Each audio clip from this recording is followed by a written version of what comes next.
અને ફરી એક વખત હવે એ જ ગોંડલની અંદરથી એક માંગ ઉઠી છે અને આ વખતે પણ એ અધિકારીને લઈને માંગ ઉઠી છે। એ ભૂમાફિયાઓ, એ ખનીજ માફિયાઓ જેમના નામથી ફળફળે છે એ એચટી મકવાણાની માગણી હર્ષદસિંહ ઝાલાએ ગોંડલની અંદર કરી છે। ગોંડલમાં પ્રાંત અધિકારીની નિમણૂકને મુદ્દે મુખ્યમંત્રી સુધી રજૂઆત કરી છે। ગોંડલમાં ખાલી પડેલા પ્રાંત અધિકારી પદ પર કડક અને નિષ્પક્ષ અધિકારીની માંગ કરાઈ છે। રેશનિંગના પુરવઠાનું બારોબાર વેચાણ થઈ રહ્યું હોવાના ગંભીર આરોપ પણ છે। હજુ સુધી તમે અમારી ચેનલને સબસ્ક્રાઇબ નથી કરી તો અત્યારે જ ન્યૂઝરૂમ ગુજરાતને સબસ્ક્રાઇબ કરો, ફેસબુક અને ઇન્સ્ટાગ્રામ પર ફોલો કરો।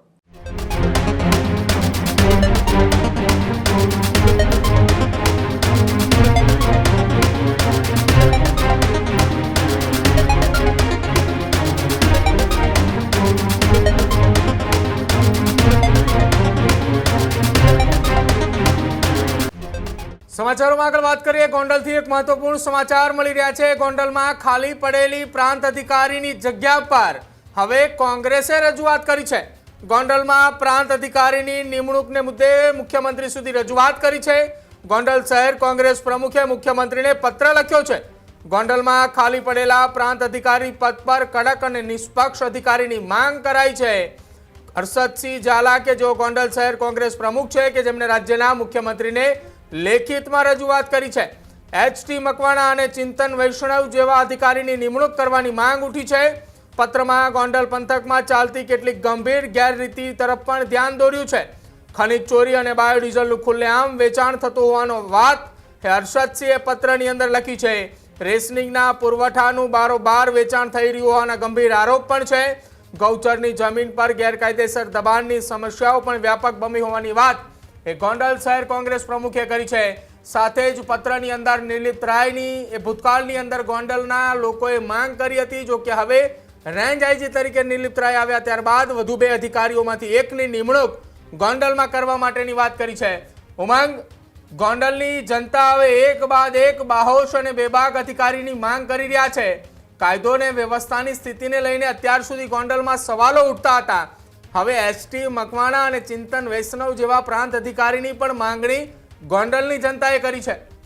પ્રદીપ, ગોંડલ એક એવું શહેર છે જે ક્યારેય પણ ચર્ચાઓથી દૂર નથી રહેતું, હંમેશા એ ચર્ચાઓની અંદર રહેતું હોય છે। એમનો રક્ત રંજિત ભૂતકાળનો ઇતિહાસ પણ આપણે સૌ જાણીએ છીએ, એમની કાયદો અને વ્યવસ્થા શું છે એ પણ આપણે જાણીએ છીએ। અને ફરી એક વખત હવે એ જ ગોંડલની અંદરથી એક માંગ ઉઠી છે અને આ વખતે પણ એ અધિકારીને લઈને માંગ ઉઠી છે।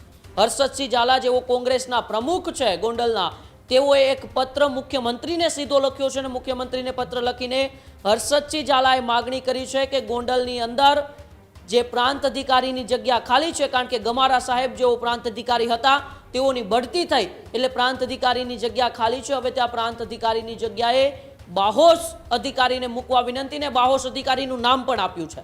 એ બાહોશ અધિકારી બીજા કોઈ નહીં પરંતુ સુરેન્દ્રનગરની અંદર એ ખનીજ માફિયાઓનો જે બેફામ બન્યા હતા એમને સીધા દોર કર્યા છે। ગેરકાયદેસર બાંધકામો સુરેન્દ્રનગર જિલ્લાની અંદર હતા તેમને જમીન ધ્વસ્ત કરી દીધા છે।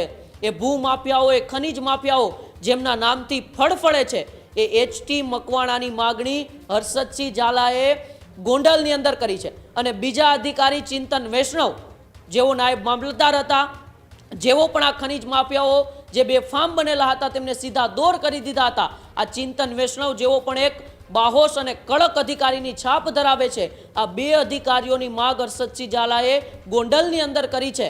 આ પહેલા પણ એક માંગણી ઉઠી હતી અને માંગણી હતી નિર્લિપ્ત રાય જેઓ રેન્જ આઈજી રાજકોટના બની ચૂક્યા છે, તેમની માંગણી પણ ગોંડલની અંદરથી ઉઠી હતી। પાટીદાર આગેવાન રાજુ સખિયા સહિતના અનેક આગેવાનોએ એ વાત કરી હતી કે ગોંડલનો કાયદો અને વ્યવસ્થા જે કથળતી જઈ રહી છે, ગોંડલની અંદર એ ખૂન ખરાબા થઈ રહ્યા છે, તેમને રોકવા માટે એક પોલીસ અધિકારીની જરૂર છે। અને નિર્લિપ્ત રાયની નિમણૂક ત્યાં રેન્જ આઈજી તરીકે થઈ પણ અને નિર્લિપ્ત રાય જેવા જ રાજકોટના રેન્જ આઈજી બન્યા, સીધી જ ગોંડલની મુલાકાત લીધી હતી। પરંતુ હવે ફરી એક વખત ગોંડલ અને આસપાસના વિસ્તારોમાં ખનીજ માફિયાઓ બેફામ બન્યા છે, ભૂમાફિયાઓ બેફામ બન્યા છે, ગેરકાયદેસર દબાણો કરી રહ્યા છે। તેમને ડામવા માટે હર્ષદસિંહ ઝાલા જેઓ કોંગ્રેસના પ્રમુખ છે તેમણે ફરી એક વખત 2 બાહોશ અધિકારીઓની માગણી કરી છે। એક છે એચટી મકવાણા અને બીજા છે ચિંતન વૈષ્ણવ। જોવાનું રહેશે પ્રદીપ કે ગોંડલની અંદર ખનીજ માફિયાઓ, ભૂમાફિયાઓ જે બેફામ બન્યા છે એમને ડામવા માટે સરકાર છે, મુખ્યમંત્રી છે તે ચિંતન વૈષ્ણવ કે પછી એચટી મકવાણાને ગોંડલની અંદર નિમણૂક કરે છે કે કેમ? બિલકુલ આભાર ઉમંગ, માહિતી સાથે જોડાવા બદલ. હજુ સુધી તમે અમારી ચેનલને સબસ્ક્રાઇબ નથી કરી તો અત્યારે જ ન્યૂઝરૂમ ગુજરાતને સબસ્ક્રાઇબ કરો, ફેસબુક અને ઇન્સ્ટાગ્રામ પર ફોલો કરો.